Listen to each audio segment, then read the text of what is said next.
TN Academy for all competitive exams. A writing on wall for success.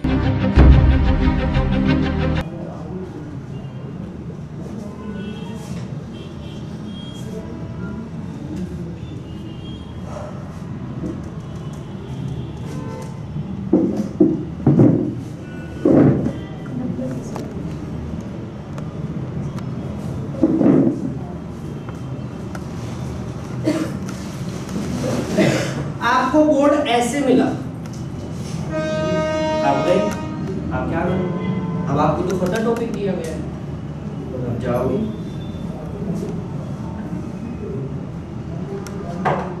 और अब आप topic लिख दो, ऐसे ही करो, पूरे बोर्ड को साफ करो। ये ध्यान रखिए, आपने पूरा बोर्ड साफ किया। साफ करने के बाद आप अपना पैटर्न बनाएंगे। 90% को ये वर्ग दिया जाता है। नॉलेज तो वो बंदा देखता है, पर उसके साथ साथ आपकी ड्यूटीज देखता है कि as a teacher are you following your duties और नॉट। तो आपने टॉपिक लिखा, उसके बाद जो आपका मेन टॉपिक है वो लिखा। आप क्या, आप बच्चों को पढ़ा रहे हैं तो आपको वो सिचुएशन क्रिएट करनी पड़ेगी। यहां पर आपको डेट मेंशन करनी पड़ेगी, आपको आपका टाइम मेंशन करना पड़ेगा।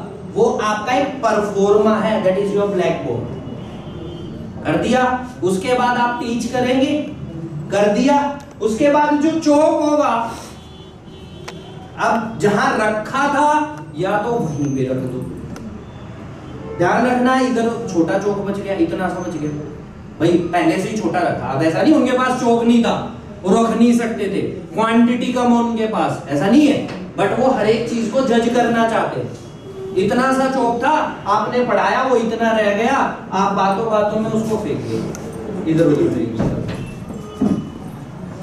ये आपकी ड्यूटी की एनोइंगनेस को दिखाता है, शो करता है। आपके पास अब है वो, या तो आप पूछिए वे शुड आई पुट, या आप जहां पहले से आपने उठाया उसको वहीं रखिए। क्लियर होगी ये चीज।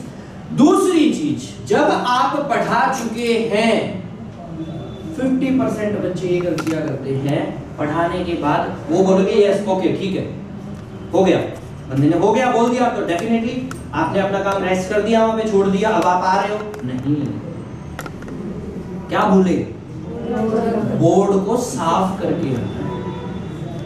ये क्वेश्चन भी पुट होता है, आप जब टीचिंग एप्टीट्यूड पढ़ते हैं वहां पर ये क्वेश्चन भी पुट होता है कि एक टीचर को अपना काम उसने जो बोर्ड पे करवा दिया है उसको वो साफ क्यों करना चाहिए, क्यों करना चाहिए। एक टीचर को अपने पूरे के पूरे पीरियड के दौरान जब उसने पढ़ा दिया, टाइम आउट हो गया, वो अपने ब्लैक बोर्ड को साफ करके क्यों जाए, आने वाले टीचर का टाइम सेव करने के लिए, ना कि उसके टाइम को कंज्यूम करने के लिए। ये रिस्पॉन्सिबिलिटी होती है, ड्यूटी होती है एक टीचर की, कि उनको इन एटिकेट्स का पता होना चाहिए। तो जब बंदे ने बोल दिया, एग्जामिनर ने बोला कि ठीक है it's okay you can come, तो पहले चौक आपने रखा, उसके बाद आप उसको साफ करेंगे, दैट मीन फिर डस्टर को रखें, तब जाके आप दोबारा से बैठ जाएंगे। बैठते टाइम आप बोल सकते हैं, ना बोले डजंट मैटर, कि फिर से परमिशन ले, ये मैटर नहीं करता। आप बैठ गए हैं तो बैठने का भी आपका एक पोस्चर होता है। उस पोस्चर में क्या होता है, जो आपके पास आपके डॉक्यूमेंट है वो आप टेबल पे रखिए, आप हाथ कभी भी टेबल पे नहीं रखिए। ये आपके एटिकेट्स को शो नहीं करता। अगर आप हाथ अपने टेबल पे रखें, आप अपने हाथ रखिए, जैसे अभी आप जिस पोस्चर में बैठे आप यहाँ पर हाथ रख सकते हैं। आपकी बैकबोन स्ट्रेट होनी चाहिए, झुक के नहीं। आप झुक के बैठोगे तब सामने वाला बंदा बोल सकता है बी कंफर्टेबल। आप स्ट्रेट बैठे हुए तब सामने वाला बोल सकता है बी कंफर्टेबल। आप स्ट्रेट बैठे हैं, दैट इज योर कंपैटिबिलिटी, तब आप बोल रहे हैं सर आई एम कंफर्टेबल। तो ये एक पोस्चर होता है, सामने वाला, ये तो एक सेकंड में चीज होती है ये चीज। ये पर्सनैलिटी डेवलपमेंट, पर्सनैलिटी ग्रूमिंग की क्लासेस के अंदर ये चीज होती है। तो हम टीचर हैं, हमें सब कुछ पता है, तो हम उसी चीज में, तो उसी प्रिपरेशन में तो आगे गए। क्लियर हो गई बात, करंट हमें पता चल गया। याद रखना सभी बच्चों को एक एक पोयम आनी चाहिए। ये एक बहुत इंपॉर्टेंट बात बता रहा हूं, हिंदी में भी और इंग्लिश में पोयम एक एक अपनी याद करके जाना, और वो इस तरीके से याद करके जाना कि बीच में भूल ना जाओ। और उसकी प्रिपरेशन का सबसे अच्छा, आसान, सुरक्षित तरीका होता है आपकी प्रतिछाया, दैट मीन मिरर, शीशा। शीशा आपको जो कॉन्फिडेंस देगा लाइफ में कभी कोई कॉन्फिडेंस नहीं देगा। शीशा एक ऐसी चीज है, जब आप बोलना स्टार्ट करोगे तो बीच में स्टक कर जाओगे, रुक जाओगे। क्यों? वहां आपका शीशा ही आपके कॉन्फिडेंस को गिराएगा और वो ही आपके कॉन्फिडेंस को उठाएगा। तो जब आप पोयम याद कर लेंगे, पोयम याद करने के बाद डेली 2 मिनट लगेगी, इससे ज्यादा तो लगना नहीं। आप डेली उस पोयम को शीशे के सामने बोलेंगे, एक्सेंट के साथ, पोस्चर्स के साथ, जेस्चर्स के साथ। फोनिम्स जानते हो ना, राइम्स जिसको हम बोलते हैं।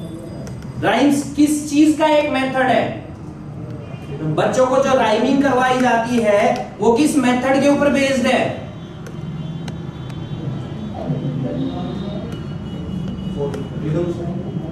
बेटा मैं उसी की बात कर रहा हूं। मेथड, किस मेथड के ऊपर बेस्ड होता है? To increase the memory. पढ़ेगा ना, two method to increase the memory, और उसके अंदर जो सबसे पहला मेथड आता है दैट इज राइम्स। तो राइम्स क्या करते हैं?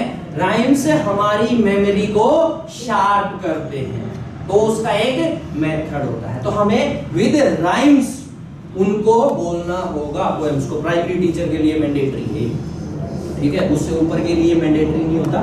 उससे ऊपर के लिए ग्रेजुएशन और पोस्ट ग्रेजुएशन का आपका टॉपिक मैंडेटरी। नॉलेज आपको आपकी है जो आप बता सकते हैं। TN Academy for all competitive exams, a writing on wall for